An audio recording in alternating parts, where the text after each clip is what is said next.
walaupun belum tentu benar. Itu semua. Ya, kalau kita diinjak ya bersukacitalah, insya Allah kali-kali kita berjodoh dengan kebaikan. Kata. Nah itu disebutkan hatta Syekh Abdurrahman Bajal Haban, Syekh Abdurrahman Bajal Haban itu jadi wali besar. Ditanya kenapa dia jadi wali besar, apa penyebab kewalian dia? Dia sabar sama gangguan bininya. Sabar, diganggu, diunyeng, sabar. Wa kana Imam Abu Yazid Al-Bustami. Ini Syekh Sya'rani, Abdul Wahhab Sya'rani itu nyebutin dalam kitabnya Imam Abu Yazid Al-Bustami, itu beliau diganggu sama istrinya. Kadang istrinya itu bukan cuma ngoceh doang, bukan cuma pakai mulut doang. Kadang pakai tangan. Tangan udah nggak kuat, pakai sendal. Nabok laki itu pakai sendal. Masya Allah, dikemplangin lakinya. Begitu. Ini jangan dicontoh yang kayak begini. Nah itu ada Syekh Abu Yazid Al-Bustami, akhirnya dia udah nggak kuat, dia pergi, diam-diam dia kabur dari rumah. Kabur dari rumah mau siyahah. Siyahah tuh menempuh perjalanan bertawakal kepada Allah Ta'ala, beribadat di padang pasir, di gunung, di hutan, cari teman-teman, rekan-rekan para wali-wali yang turut beribadat, ikut kepada mereka. Syekh Abu Yazid Al-Bustami.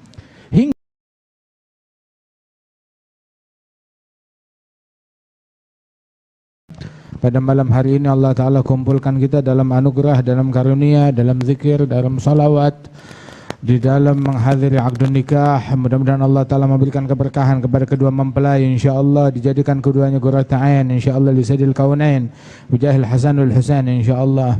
Dan hadir tengah-tengah kita Syekh Yasir Al-Ghadmani, mudah-mudahan Allah Ta'ala berikan kesehatan, afiat, panjang umur. Beliau berkeliling di Indonesia ini lebih kurang selama 3 minggu. Datang ke Indonesia itu di akhir menjelang Al-Habib Umar pulang keluar dari Indonesia ini, maka beliau datang dan lanjut sampai sekarang. Dan malam ini dan majelis ini adalah ini majelis terakhir sebelum pergi ke airport. Dari sini beliau langsung pergi ke airport, pulang ke negerinya. Alhamdulillah, insyaAllah Allah Ta'ala jadikan khitamuh misk, insyaAllah dijadikan Rabbi faj'al mujtama'ana ghayatuh husnul khitami wa'atina ma qad sa'alna min atayakal jisami wakrimil arwaha minna biliga khairil anami wablighil mukhtara anna min salatin wa salam. InsyaAllah Allah Ta'ala jadikan ini bekal untuk menghadap kepada Allah Ta'ala, bekal sebagai persekot untuk menatap wajah Nabi besar Muhammad sallallahu alaihi wasallam, hingga kita menjadi orang-orang yang dekat kepada Allah, dekat kepada Rasulullah sallallahu alaihi wasallam. Nanti di akhir majelis kita akan minta ijazah dari beliau untuk kita semuanya, agar beliau mengijazahkan kepada kita sebagaimana beliau dapat dari para masyayikh beliau. Alhamdulillah, agar kita tersambung, terkoneksi dengan para aulia, dengan para solehin, dengan para ulama dimanapun mereka berada. Sebab itu al-ilm hadza rahimun baina ahlih. Ilmu itu merupakan kerabat, persaudaraan antara sesama para ulama. Yang mempersatukan mereka adalah ilmu. Mereka pewarisnya Nabi besar Muhammad sallallahu alaihi wasallam. Inna hadzal ilma din falyanzur ahadukum amman ya'khudhu dinah. Ilmu ini adalah agama. Lihat-lihat dari mana kita mengambil agama kita. Laula sanad la syaa man lagala man syaa bima syaa. Kalau bukan keberadaan sanad, maka siapapun bisa ngomong seenaknya. Begitu. Akan tetapi seseorang itu berbicara harus dengan sanad, bersumber dari silsilah sanad keilmuan yang jelas sampai kepada Rasulullah sallallahu alaihi wasallam. Alhamdulillah, beliau menyaksikan, mengutarakan apa yang beliau saksikan di negeri ini, dari warisan adabnya Nabi Muhammad, dari warisan akhlaknya Nabi Muhammad, dari keilmuan dan pengamalan akan ilmu tersebut yang beliau saksikan di negeri kita itu sangat banyak dan istimewa, yang sulit ditemukan di negeri-negeri lainnya. Tapi di negeri kita ini banyak hal yang semacam ini. Allah Ta'ala berikan keistimewaan buat rakyat Indonesia ini dengan keberadaan Islam yang benar, ilmu yang benar, yang bersumber dengan orang-orang yang benar. Bahkan juga Al-Habib Umar sampai menyebutkan bahwasanya kalau di negeri lain tuh paling wali yang ketahuan ya cuma 1, 2. Akan tetapi di negeri Indonesia ini para aulia sebanyak-banyaknya. Sebanyak-banyaknya para wali-wali. Enggak kita masuk di dalam satu kota, satu negeri, melainkan di dalamnya ada pemakaman para aulia, para solihin, para ulama, orang-orang yang memiliki keilmuan dan hubungan yang besar dengan Allah Subhanahu wa taala. Ala kulli hal, mudah-mudahan Allah taala yanfa'ana insyaallah, berikan manfaat kepada kita berkat aulia, berkat solihin. Kita hadir tadi aqdun nikah. Ini sunnahnya Nabi Muhammad. Dalam hadis disebutkan an-nikahu min sunnati faman raghiba an sunnati falaysa minni. Nikah adalah sunnahnya Rasulullah, bagian dari sunnahnya Rasulullah. Artinya itu nikah, acara pernikahan itu proyeknya siapa? Proyeknya Nabi Muhammad. Itu punyanya Nabi Muhammad. Enggak boleh dicatut oleh syaitan, enggak boleh dicatut oleh iblis. Begitu. Nikah itu min sunnatihi, bagian dari sunnahnya Rasulullah. Itu proyeknya Rasulullah sallallahu alaihi wasallam. Ya Allah taala ahallan nikah wa nadaba ilaihi wa harama sifah wa wa'ada bil adzabil alim alaih. Allah menghalalkan pernikahan dan Allah taala mensunnahkan pernikahan tersebut, menganjurkan. Begitu. Rasulullah ma inni akulu wa ashrabu wa anam wa atazawwaju nisa faman raghiba an sunnati falaysa minni. Nabi bilang, saya puasa tapi juga saya makan, saya tidur tapi juga saya bangun malam, dan saya menikah, kata Rasulullah sallallahu alaihi wasallam. Ini sunnahnya Nabi. Yang berpaling dari sunnahnya Nabi Muhammad maka bukan bagian dari Rasulullah, bukan bagian dari umatnya Rasulullah sallallahu alaihi wasallam. Pernikahan itu proyeknya Nabi Muhammad, sunnahnya Nabi Muhammad. Maka prioritas dalam pernikahan itu, orang kalau bikin acara pernikahan nyenengin Nabi. Prioritasnya bukan nyenengin tamu undangan. Iya, kita mau tamu undangan senang, kita mau kedua mempelai gembira, kita mau besan senang, kita mau semua senang. Akan tetapi semuanya itu kalau sesuai dengan senangnya Rasulullah, dengan kegembiraannya Rasulullah. Prioritas yang paling utama adalah nyenengin hati Nabi Muhammad. Makanya itu Rasulullah yang nyuruh, Rasul yang nyuruh kita. Dari sebelum kita lahir, yang paling duluan nyuruh kita menikah Nabi Muhammad. Kalau ente baru bingung, saban ketemu orang, kapan kawin, ya, Nabi dari belum kita lahir udah nyuruh kita tazawwaju taksuru, menikahlah kalian, berkembang biak. Ya, artinya mempunyai keturunan yang banyak. Fa inni mubahin bikumul yaumil qiyamah. Aku berbangga dengan kalian besok di hari kiamat. Yang dibanggakan oleh Nabi Muhammad adalah jumlah yang banyak dan soleh. Al-katsir at-thayyib. Banyak dan solehin. Bukan yang dibanggakan, bukan pemabok, yang dibanggakan bukan pecandu, yang dibanggakan bukan tukang bukan aurat. Tapi yang dibanggakan oleh Nabi, nanti tahu deh siapa yang dibanggakan oleh Rasulullah. Nabi nggak berbangga dengan yang banyak harta atau banyak tahta, tapi Nabi bangga yang sholatnya benar, yang puasanya benar. Itu Rasul sallallahu alaihi wasallam itu la ya'jab min ahad bidunya. Enggak takjub dengan dunia yang dimiliki oleh seseorang, illa an yakun dza tuqa, kecuali kalau orang itu punya taqwa. Nah, itu yang dikagumi oleh Rasulullah sallallahu alaihi wasallam. Ada orang nyebut salah satu sahabat Rasulullah, Masya Allah, Abdullah kata, maka dijawab oleh Nabi Muhammad, ni'mar rajul Abdullah laugam minal lail. Sebaik-baiknya orang ya dia kalau dia bangun malam. Tapi kalau biar kata punya segalanya, kalau nggak bangun malam, ya apa gunanya? Itu Sayyidina Abdullah bin Umar begitu dengar begitu, sejak saat itu saya nggak pernah ninggalin yang namanya bangun malam, bahkan nggak tidur di malam hari. Kanu masyahiril qaum, idza jaa waqtu shaum, shamu bil lailin naum, ma ya'rifunuh. Wallah, mereka tuh para wali-walinya Allah, apabila datang waktunya puasa, mereka puasa. Begitu momen-momen yang disunahkan puasa, ya mereka puasa. Dan di malam hari mereka nggak kenal yang namanya tidur. Bangun malam, tahajud. Masya Allah. Kadzaba man idda'a mahabbati idza janahu al-lail nama anni. Dusta orang yang ngaku cinta kepadaku, tapi ketika datang malam hari dia tidur ninggalin aku. Alaysa kullu muhib yuhib an yakhluwa bihabibih. Bukankah tiap pecinta suka berduaan dengan pecintanya, dengan kekasihnya? Ini yang ngerti banget begini nih pengantin. Pengantin begitu, malam maunya berduaan. Ya, sama kekasihnya dia, khalas, nggak mau diganggu. Kalau udah siang bawaannya sumpah, tapi kalau udah malam, waktunya orang pulang. Begitu, waktunya orang pada pulang, waktunya untuk berduaan. dengan kekasih. Nah begitu juga orang yang udah cinta kepada Allah Subhanahu wa Ta'ala, itu malam waktunya berduaan dengan Allah Subhanahu wa Ta'ala, membangun hubungan dengan Allah Subhanahu wa Ta'ala. Karenanya itu jangan sampai itu dalam acara pernikahan ada hal-hal yang mengecewakan hatinya Nabi Muhammad, membuat Rasulullah bersedih, membuat Rasulullah marah. Tahu gak yang bikin pernikahan jadi langgeng, yang bikin pernikahan jadi berkah? Senyumnya Nabi Muhammad, doanya Nabi Muhammad, kegembiraannya Nabi Muhammad. Itu yang bikin langgeng, itu yang bikin berkah. Pernikahan yang terbaik bukan yang memberikan jamuan 13 jamuan, atau pakai kembang 7 rupa, ya, atau pakai batik 7 macam. Begitu? Enggak, bukan begitu. Atau yang melakukan resepsinya di gedung paling tinggi di dunia. Begitu. Bukan itu pernikahan yang paling menggembirakan Rasul sallallahu alaihi wasallam. Akan tetapi yang menggembirakan Rasul sallallahu alaihi wasallam ketika syariatnya Nabi dijaga. Enggak ada hal yang melanggar syariat, enggak ada campur dengan yang bukan muhrim, enggak ada buka-bukaan aurat di hadapan yang bukan muhrim. Itu yang menggembirakan Rasul, enggak pakai adatnya orang-orang yang enggak benar. Akan tetapi ini proyeknya Nabi. Kenapa lu bawa musuhnya Nabi ke dalam proyeknya Nabi Muhammad? Sangat tidak etis. Sangat tidak etis. Kalau misalkan ente buka tempat pelacuran, pakai deh acara-acara yang melanggar syariat, ya wajar. Tapi ini proyek Nabi, ente pakai hal yang melanggar syariat, itu namanya kurang ajar, nggak pantas dan tidak layak. Ini proyek-proyeknya Rasulullah Sallallahu Alaihi Wasallam. Karenanya itu Nabi itu ngatur.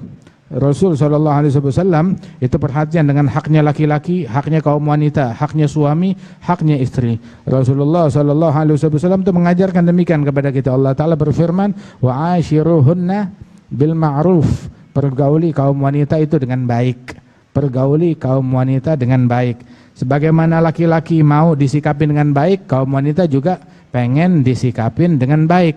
Sebagaimana ente suka ngeluh, bini ane cemberut mulu, ya bini ente juga ngeluh, laki ane cemberut mulu. Ente ngeluh, bini ane monyong mulu, ya bini ente juga ngeluh, laki ane monyong mulu. Samanya begitu. Walahunna mithlul ladzi 'alaihinna bil ma'ruf. Mereka punya hak yang sama seperti kewajiban mereka, punya hak yang sama seperti kewajiban. Sampai dibilang itu tugasnya kaum wanita itu hendaknya dia jaga mata suaminya, dia jaga hidung suaminya, dia jaga telinga suaminya. Gimana menjaga mata suaminya? Suaminya tidak melihat dari diri pasangannya kecuali hal yang indah, yang bagus. Dan tidak mencium aroma, dia jaga hidung suaminya, tidak mencium aroma dari istrinya kecuali hal yang wangi, yang harum. Dan juga tidak mendengar suara dari istrinya kecuali yang indah, ya, yang indah, yang sedap untuk didengar, bukan yang bikin nyot begitu kayak bunyi alarm mobil, begitu, bukan begitu. Pengen mendengar yang enak, ngelihat yang enak, mencium aroma yang enak, begitu. Jangan tuh enaknya dikasih buat orang lain. Tahu gak enaknya dikasih buat orang lain? Dia bedandan buat laki-laki lain, bukan buat suaminya. Lu waktu aget suaminya 1 sampai 10. Kok dinikmati oleh 1000 orang? Kok dinikmati oleh 2000 orang? Ente waktu nikah kan suaminya 1. Kok dinikmatinya oleh banyak orang? Begitu. Yang boleh menikmati itu, begitu, hiburlah mata suami kamu, hiburlah hidung suami kamu, hiburlah telinga suami kamu, bukan suaminya orang yang dihibur. Nah, begitu juga sebagaimana kita mau melihat dari istri kita yang baik, istri kita juga mau ngelihat dari kita yang baik, yang bagus, yang sedap dipandang. Ingin mencium aroma yang sedap untuk dicium. Ente nggak mau mencium bau bawang dari istri, nah istri kita nggak mau cium bau yang kagak enak dari badan kita. Begitu. Itu hal yang paling berat dari Rasul Sallallahu Alaihi Wasallam, itu paling nggak suka kalau ada tercium bau yang nggak enak. Dan Rasulullah Sayyidina Abu Bakar waktu datang menghadapi jenazahnya Nabi Muhammad, dibuka penutup wajahnya Rasulullah, dicium keningnya, terus Sayyidina Abu Bakar bilang, tibta hayyan wa maita. Ya Rasulullah, kamu harum, tetap harum. Ketika kamu hidup kamu harum, ketika kamu wafat juga tetap harum. Sallallahu alaihi wasallam. Harum itu Rasulullah adalah orang yang wangi, harum. Akan tetapi beliau masih pakai minyak wangi. Segitu nggak ada yang bau dari dirinya Nabi Muhammad, tapi masih tetap pakai minyak wangi. Sampai itu beliau kalau minyak wangi itu sampai kepalanya berminyak, begitu badannya berminyak. Itu kelihatan tuh di apa namanya belahan rambutnya itu bekas misik. Ya, bekas tuh guratan minyak wangi itu kelihatan di belahan rambutnya. Itu untuk menunjukkan kepada sahabat sunnah memakai minyak wangi, padahal Nabi orang yang selalu wangi. Itu wangi itu adalah pada zatnya beliau, pada diri beliau sallallahu alaihi wasallam. Sampai itu para sahabiyat, para wanita istrinya Nabi Muhammad menampung keringatnya Nabi Muhammad dicampur sama minyak wangi yang biasa, itu minyak wangi menjadi minyak wangi yang paling harum sedunia karena dicampur dengan keringatnya Rasulullah sallallahu alaihi wasallam. Masya Allah, itu beliau yang paling harum, tapi masih pakai minyak wangi, nggak ada baunya. Nah, kita manusia biasa, bukan Nabi Muhammad. Oh, kita ada baunya. Terus kagak mau pakai minyak wangi, pakai minyak wangi, biar sunnah. Begitu. Walaysa hubbut tibi wan nikahi illa li jam'il garbi wal arwahi wa niswatun aunan ala salahi yarwina anhu ahsanal ahwali.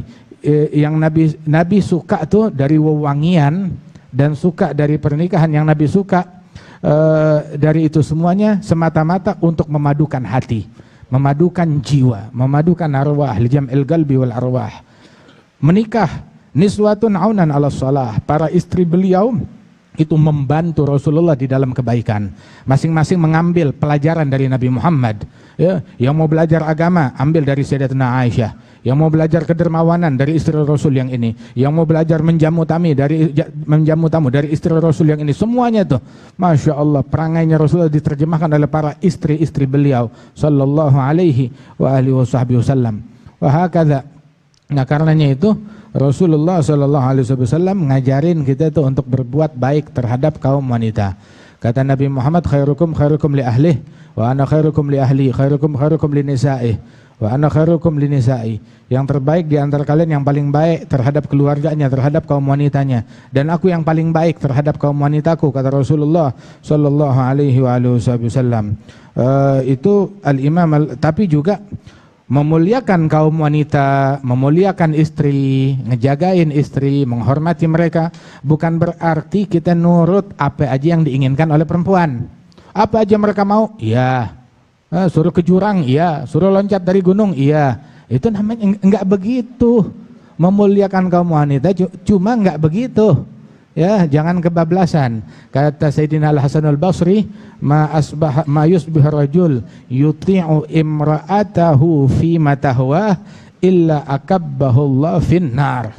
Tidaklah seorang laki-laki nurutin apapun yang diinginkan oleh istrinya, melainkan dijamin pasti, confirm masuk neraka. Begitu, pasti masuk neraka. Nurutin apa aja mau istrinya dia turutin, iya, dijamin pasti masuk neraka. Begitu. Sampai dikatakan tuh Syekh Al-Habib Umar bilang, kalau kita biasa ngomong sama perempuan iya, maka wanita itu akan terbiasa bilang ke kita tidak. Tuh, enggak. Kalau kita selalu bilang sama perempuan tuh iya, maka itu perempuan nih, catat nih, itu perempuan ya, itu istri akan terbiasa bilang enggak, suruh apa? Enggak, neng gini, enggak, udah enggak terus. Tapi ketika kita enggak iya melulu, tapi ada waktunya enggak, tidak, begitu. Maka ntar kita perlu apa-apa sama dia bakal bilang iya. Begitu. Ajarkan mereka berucap iya dengan kita berkata tidak. Begitu. Ya, bagaimana tuh ukurannya? Ya, ukurlah. Kalau hal-hal yang cuma enggak ada kaitannya sama agama, sama akhlak, sama moral, sama rasa malu, sama sunnah, sama adab, sama syariat, ya kurang lebih. Akan tetapi kalau udah masalah moral, masalah akhlak, masalah sunnah, masalah syariat, apalagi hal yang halal dan haram, hal yang wajib, maka itu jangan mudah kita menuruti mereka.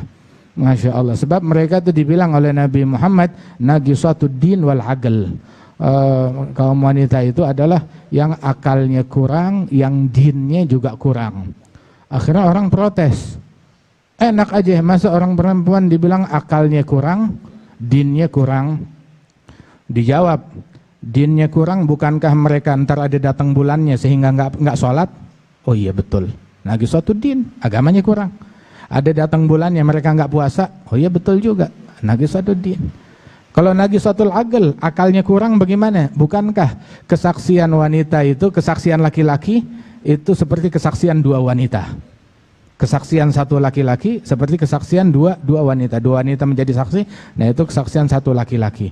Bahkan, Masya Allah, itu berbuat baik kepada mereka bukan berarti kebablasan terhadap mereka, akan tetapi berbuat baik kepada mereka itu bukan menyerahkan kendali rumah tangga, kendali menuju akhirat kepada mereka. La yuflihu rajul, la yuflihu qaumun wallau amrahum imra'ah. Enggak bakal beruntung kaum yang menyerahkan perkara mereka kepada kaum wanita.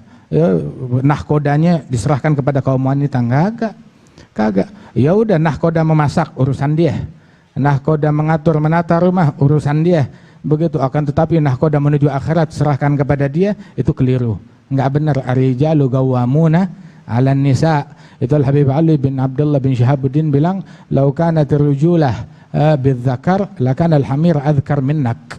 Seandainya kejantanan itu dengan kemaluan, ya, maka keledai lebih jantan dari kamu. Tapi kejantanan itu bukan dengan situ, tapi qiyam 'alan nisa bi syara'illah bi sunanillah wa sunan Rasulillah sallallahu alaihi wa alihi wasallam. Wa hakadha. Terus juga kaum wanita hendaknya dia mau cari ridhonya Allah, wanita yang sukses. Wanita yang sukses yang dapat ridhonya Allah Subhanahu wa taala. Wanita yang sukses bukan yang jabatannya tinggi. Wanita yang sukses bukan yang hartanya banyak. Tapi wanita yang sukses adalah bukan yang menang kursi, tapi wanita yang memenangkan ridhonya Allah, memenangkan ridhonya Rasulullah sallallahu alaihi wasallam. Ya memang mesti sabar banget. Begitu, jangan ente sama laki ente enggak kuat. Gua aja ngelihat laki lu enggak kuat. Begitu. Atau ya emang megelin, tapi pahalanya banyak. Makanya itu orang perempuan masuk surganya paling gampang. Paling gampang masuk surga orang perempuan. Segitu juga uritun nara fa idza aktsaru ahliha an-nisa yakfurun. Saya diperlihatkan neraka, kebanyakan penghuninya perempuan, kufur perempuan tersebut. Ditanya kufur kepada Allah, bukan kufur kepada Allah, tapi kufur sama laki, kufur sama suami. Lau ahsanta ila ihdahunna dahran thumma ra'at minka syai'an galat ma ra'aitu minka khairan gat. Kalau engkau berbuat baik kepada dia seumur hidup, 100 tahun ente bikin baik kepada dia, terus ente bikin satu aja ente bikin, begitu, maka dia bilang, emang lu dari dulu nggak ada baik-baiknya, diungkit, nggak ada baik-baiknya, habis sudah angus. Masya Allah, kalah KPK dalam mengusut kasus kita. La haula wala quwwata illa billahil aliyil azim. Nah, karenanya itu la yanzurullah ila imra'atin la tashkuru zawjaha wa hiya la tastaghni anhu. Allah Ta'ala tidak menatap dengan pandangan rahmat kepada wanita yang enggak tahu syukur kepada suaminya, padahal dia tetap butuh kepada suami, tapi dia enggak syukur kepada suaminya tersebut. Wah, itu disebutkan bahwasanya kata Nabi Muhammad, lau amartu ahadan an yasjuda li ahadin la amartu imra'atan an tasjuda li zawjiha. Kalau saya emang mau nyuruh orang sujud kepada orang lain, maka saya bakal suruh kaum wanita istri sujud kepada suaminya. Saking besarnya tuh haknya suami. Tapi saya tidak menyuruh orang untuk sujud kepada manusia. Sujud cuma buat Allah Subhanahu wa taala. Seandainya saya bakal nyuruh orang sujud kepada makhluk, saya bakal suruh mereka sujud kepada suami. Saking besarnya itu haknya suami. Itu dikatakan di dalam hadis yang lain, laukan birajul jirahah. Seandainya seorang laki-laki itu luka dari ujung rambut sampai ujung kaki, terus dijilatin lukanya sama si istri, dijilatin dari ujung kaki sampai ujung rambut, dijilatin oleh istrinya, luka nanahnya itu sampai bersih, maka tetap aja si istri itu belum menjalankan haknya suami. Saking gedenya, subhanallah, saking besarnya itu haknya suami. Akan tetapi juga di zaman sekarang ini, di masa sekarang ini, sebagaimana dikatakan, laki-laki itu yang terbaik, laki-laki yang terbaik adalah yang paling baik terhadap istrinya, bukan yang sebentar-bentar nuntut hak. Monyong dikit di neraka loh, monyong diancam mulu, bininya diancam mulu. Hadza Al-Habib Ali Al-Masyhur, Syekhana Al-Habib Ali Masyhur bilang, ente kalau ngancam perempuan salah. perempuan tidaklah diancam dengan sesuatu, awas kalau ente begini, ane bakal lakukan gini, pasti mereka akan melakukan. Kalau kita ancam, mereka akan melakukan persis seperti apa yang kita ancam. Mereka akan melakukan hal yang sama. Kalau kamu keluar rumah, saya akan melakukan gini, mereka pasti bakalan keluar rumah. Kalau kamu jalan tanpa izin, saya akan lakukan ini, mereka pasti bakal jalan tanpa izin. Wah, kata. Habis bagaimana? Itu katanya tuh perempuan tuh diciptakan dari dari tulang rusuk yang paling bengkok. Tulang rusuk yang paling bengkok tuh yang paling atas. Kalau mau dipaksain dilurusin, patah. Dibiarin, ya bengkok. Terus bagaimana? Istausu bin nisa'i khairan. Makanya kudu bisa-bisa sama perempuan. Kudu bisa-bisa sama perempuan. Kita selalu bilang, jalan perempuan, ente jangan debat sama dia. Ya, jangan debat. Ente mau bikin apa aja silahkan, sesuai syariatnya Allah Ta'ala, sesuai sunnahnya Rasulullah, selama itu nggak melanggar syariat, silahkan aja. Ya, jangan kita berdebat sama orang perempuan. Saat kita dengar ucapan yang kagak enak dari mereka satu ucapan, jangan kita balas, jangan kita sautin. Sebab kalau kita sautin, itu satu ucapan dari dia punya gerombolan, punya 1000 teman-teman. Ya, akhirnya ente jadi sidang, ya, sidang isbat. Begitu, ya, bisa sidang apa lagi tuh, sidang MPR, sidang DPR, panjang kagak kelar. Kalau ente diomongin sama dia, ente bilang, ya khair, masya Allah, terima kasih, maaf, selesai, sudah beres. Tapi kalau ente nyot, tapi sebabnya begini, oh mau main dalil-dalilan, biar kata ente hafal 1000 kitab, nggak mempan dalilnya ente, sama orang perempuan. Jawaban yang paling baik, maafkan saya, senyum, kata. Itu sebab tuh kaum wanita yaghlibnal akhyar wa yaghlibhunnal ashrar. Al-afu Syekh Yasir, yani hadula syabab, masyaallah, naqul lahum yani masyaallah.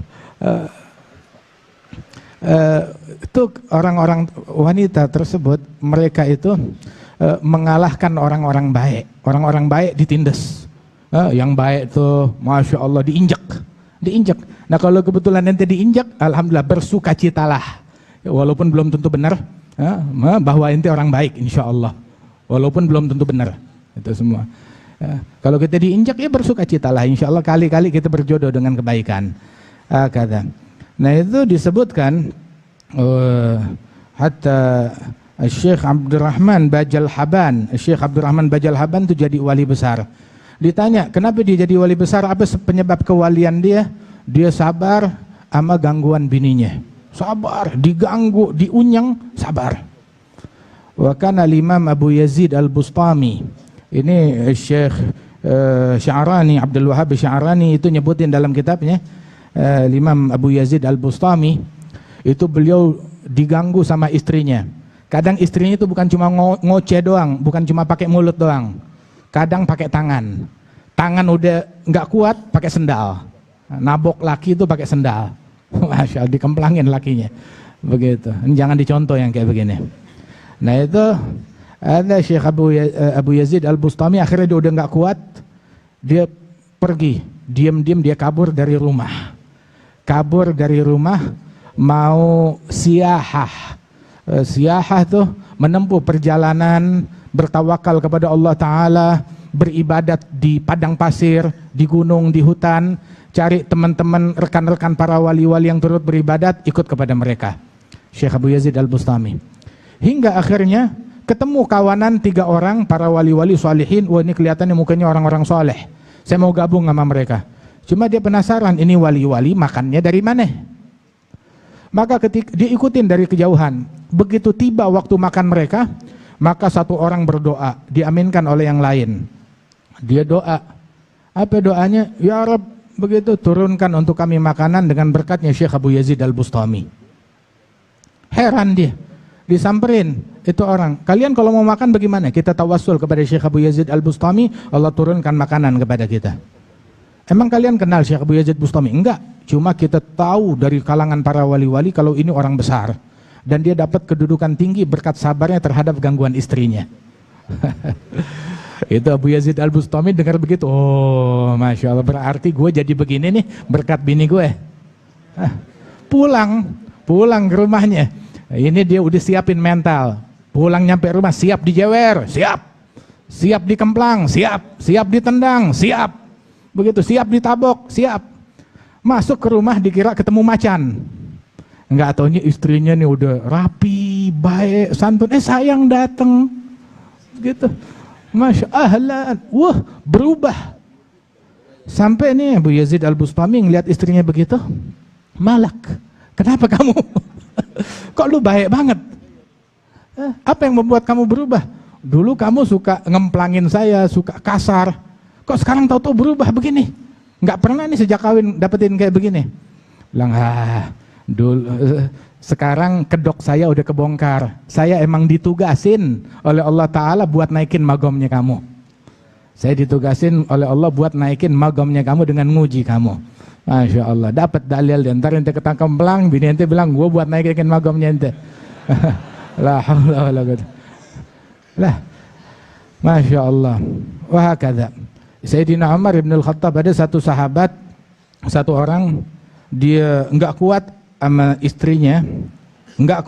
istrinya, maka enggak tahu mesti ngelapor kemana. Akhirnya dia putuskan untuk lapor ke presiden, ngaduin istrinya ke presiden. Udah buntu, ngaduin ke mertua nggak mempan, ngaduin ke ipar nggak mempan, ngaduin ke ustadz nggak mempan. Akhirnya ngadu ke Amirul Mukminin. Datang ke rumahnya Sayyidina Umar ibn al-Khattab, mau ngaduin udah nggak kuat, udah mantepin hati, kuatin hati, gua aduin ke presiden. Datang ke rumahnya Sayyidina Umar, sampai depan pintu mau ngetok, dengar ada suara jerit-jerit, ngik, suara jerit-jerit. Dia penasaran suara apa? Suara perempuan. Lagi jerit-jerit dalam rumah. Kaget dia. Kelihatan tuh dari celah-celah pintu Sayyidina Umar lagi duduk nunduk. Begitu. Bininya lagi ngomel-ngomel. Akhirnya, ya kalau begini caranya, Amirul Mukminin bininya lebih parah dari bini gua. Oke. Ya udah dah, pulang dah. Dia pulang balik, bingung mau minta tolong sama siapa. Baru dia mau pulang, tahu-tahu Sayyidina Umar nengok, wah ada tamu, udah, tuh ada tamu. Dapat kesempatan untuk meloloskan diri. Disamperin tamu, Fulan, sini, kenapa kamu datang? Bilang, enggak kenapa-napa. Lah, ente datang kenapa? Pasti ada sesuatu. Bilang, naam Amirul Mukminin, saya datang mau ngaduin istrinya saya yang tukang ngomel, enggak taunya galakan bini ente. Maksudnya ente menderita lebih dari saya. Saya sih nggak ada apa-apanya sama kamu. Sayyidina Umar senyum, ketawa. Sekarang tuh kita kawin, ya. Yang bersihin rumah siapa? Bini kita. Yang nyapu siapa? Bini kita. Yang masak siapa? Bini kita. Yang jagain anak siapa? Bini kita. Begitu. Yang siapin makanan siapa? Bini kita. Yang nyuciin baju kita siapa? Bini kita. Ya sudah. Begitu. Lu gaji? Kagak. Tahu gajinya apa? Sabar sama ucapannya mereka. Sudah, sabar, lu terima. Ya khair, marhaba, perpendek, persingkat dengan bilang maafin, marhaba, syukran, terima kasih. Insya Allah nggak terulang lagi. Begitu bilang aja, girangin. Mumpung nggak ada yang dengar, kan kita orang laki semua di sini. Begitu, mumpung nggak ada yang dengar, insya Allah nggak terulang lagi. Maafin. Begitu. Jadilah kita tuh di rumah membawa kebahagiaan buat orang rumah, nyenengin. Jangan bawaannya tuh kalau kita pulang rumah jadi angker. Jangan gitu, kalau kita pulang rumah tuh jadi angker. Itu seburuk-buruknya orang adalah orang tuh yang orang menghindar dari dia karena nggak kuat sama mulutnya, sama kekasarannya dia, sama tabiatnya dia yang buruk. Orang nggak ada yang kuat sama dia. Dan tahu gak, seseorang tuh hari kiamat dikumpulkan di padang mahsyar bersama Fir'aun, bersama Haman, bersama Namrud, bersama Jababirah. Ditanya, ini diktator dari negara mana? Bukan diktator, jadi RT juga kagak. Terus kenapa dia dikumpulkan sama diktator-diktator yang bejat tersebut? Dia nggak punya siapa-siapa, dia cuma mimpin anak bininya doang. Akan tetapi itu kalau sama anak bininya tuh nggak ada rahmat, nggak ada kasih sayang. Kelakuannya persis kayak diktator. Orang tuh kalau udah perangainya buruk, hatta kucing ngelihat dia lari ke tembok. Lari ke tembok. Begitu. Orang lagi pada ketawa, dia datang langsung diem semuanya, senyap, hening.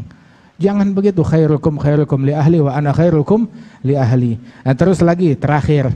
Ini kita tuh namanya hidup, masing-masing ada cobaannya sendiri. Ada orang yang diuji sama bininya. Ya, ente nggak usah dramatisir dah. Nganggap saya orang paling menderita di alam semesta punya bini kayak begini. Ya, bini ente juga ngomong begitu sama. Saya orang paling menderita punya laki kayak begini. Atau ngebanding-bandingin hidup kita sama hidupnya orang. Tuh lihat dong tuh, ya lakinya si fulan. Tuh lihat dong tuh, bininya si fulan. Wah kalau saya jadi dia enak, saya jadi dia enak. Jangan begitu.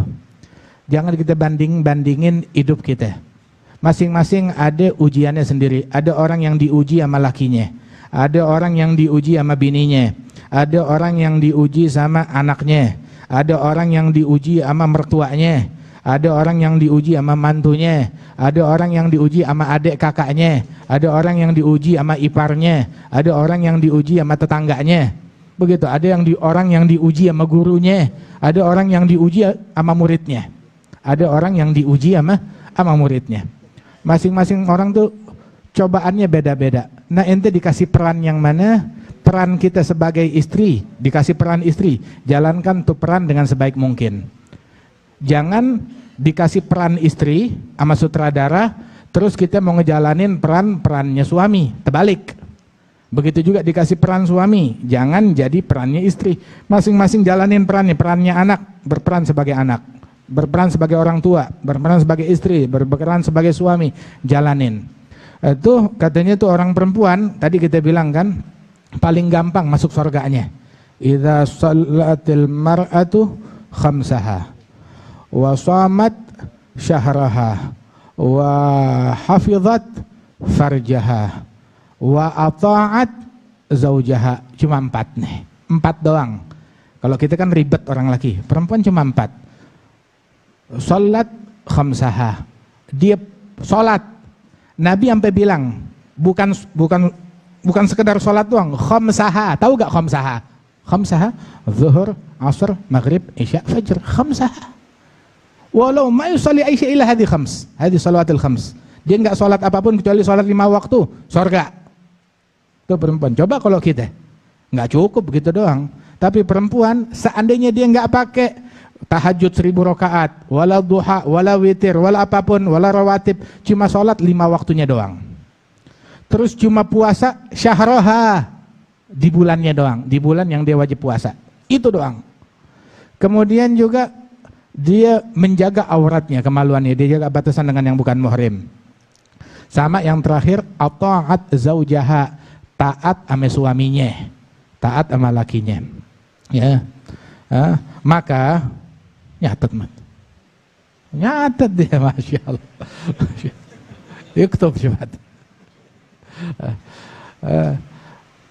Yang terakhir tuh taat sama suaminya, taat sama suaminya.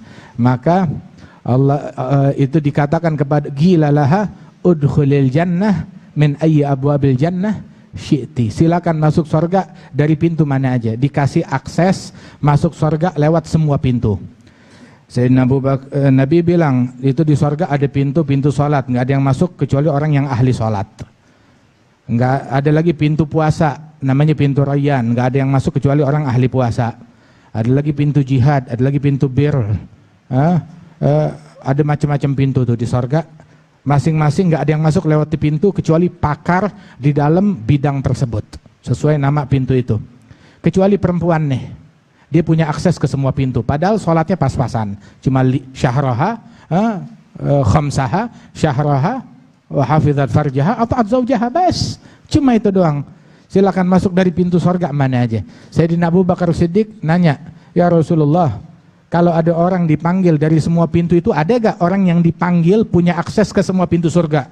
Rasulullah bilang ada, ente minhum, termasuk salah satunya adalah kamu. Satu lagi nyaut, ya Rasulullah doain biar saya juga. Bilang kagak, udah keduluan sama Abu Bakar Siddiq. Tapi ente jangan macem-macem, bini ente di rumah punya akses. Jangan macem-macem, bini kita di rumah punya akses, insya Allah dijadikan salihat, afifat, ya masya Allah, jadikan orang-orang soleh. Kita tuh saat memperlakukan mereka, perlakukan ini orang yang besok insya Allah hari kiamat kita masuk surga berkat syafaatnya dia orang. Begitu. Kenapa? Berkat dia sabar sama lu. Berkat dia sabar sama kita. Dapat magam yang tinggi di sisi Allah Subhanahu wa taala. Terus jangan tuh apa-apa sedikit-sedikit minta cerai. Sedikit-sedikit jatuhin talak. Jangan kayak begitu. Tahu gak? Nabi Nuh. Kalau ada perempuan bangor, nggak ada yang sebangor bininya Nabi Nuh. Artinya dalam kata bangor tuh sampai disebut tuh di dalam Al-Quran kalau dia tuh dibinasakan oleh Allah Ta'ala. Imra'ata Nuh wa imra'ata Lut.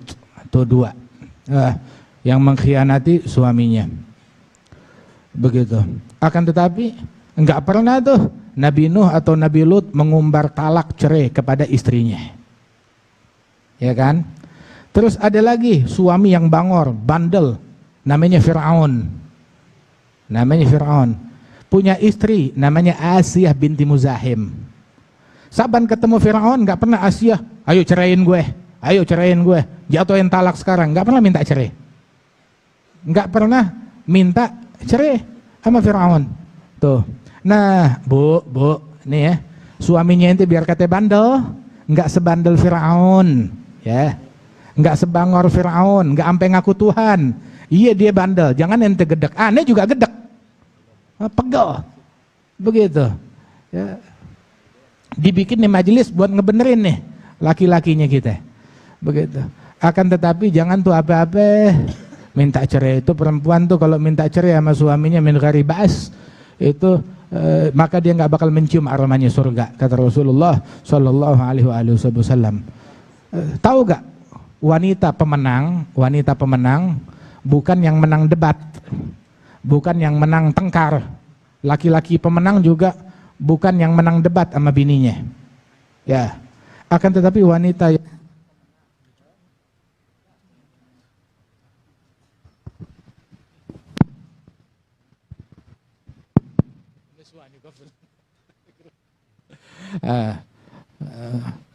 wanita yang pemenang, Masya Allah, gagal disabotase. Masih ada mic satu lagi. Wanita yang pemenang, ya, bukan wanita yang menang debat, ya. Suami yang pemenang bukan suami yang menang debat. Akan tetapi itu adalah mereka yang mengalah, yang bersabar, yang taat, yang jalanin haknya Allah Subhanahu wa taala. Ya, mereka itu mengutamakan Allah di dalam hubungannya kepada Allah Subhanahu wa taala. Bersabar, bersyukur. Wa qalilun min ibadi asyakur. Zaman sekarang sedikit hambaku yang pandai, yang ahli dalam bersyukur. Mudah-mudahan Allah Ta'ala jadikan kita orang yang bersyukur. Ya, kaum wanita kita menjadi wanita yang bersyukur. Laki-laki kita, suami kita menjadi suami yang bersyukur, yang bersabar. Nah, terus adapun amalan, di antara amalan yang dianjurkan untuk dibaca tiap kita masuk rumah untuk menjaga keharmonisan rumah tangga, tiap masuk rumah itu baca ayat kursi. Tiap masuk rumah baca ayat kursi. Itu Allah Ta'ala akan memberikan keharmonisan antara suami istri dan orang-orang yang ada di rumah itu. Tiap masuk rumah baca ayat kursi. Terus masuk rumah baca surat Al-Ikhlas. Allah Ta'ala akan luasin rezeki sampai 40 rumah di sekeliling, radius 40 rumah di sekeliling. Begitu. Terus banyakin membaca doa, Rabbana hablana min azwajina wa dzurriyyatina qurrata a'yun waj'alna lil muttaqina imama. Nah, terus ente kalau pegal sama pasangan kita, nggak usah lapor ke presiden, lapornya ke Allah di sujud. Lapor kepada Allah Ta'ala di sujud, ente doa di sujud, ya, agar Allah Ta'ala perbaiki keadaan pasangan kita, keadaan anak-anak kita. Begitu minta doa kepada Allah Subhanahu wa Ta'ala. Masya Allah, mudah-mudahan Allah Ta'ala berikan keberkahan insya Allah kepada keluarga kita, ya, dijadikannya kedua mempelai insya Allah mempelai yang dibanggakan oleh Rasulullah Sallallahu Alaihi Wasallam, dan Allah Ta'ala yubarik insya Allah fil arusain yaj'aluhum qurrata a'yun insya Allah. Wa nurid al-ijazah min Syekh Yasir.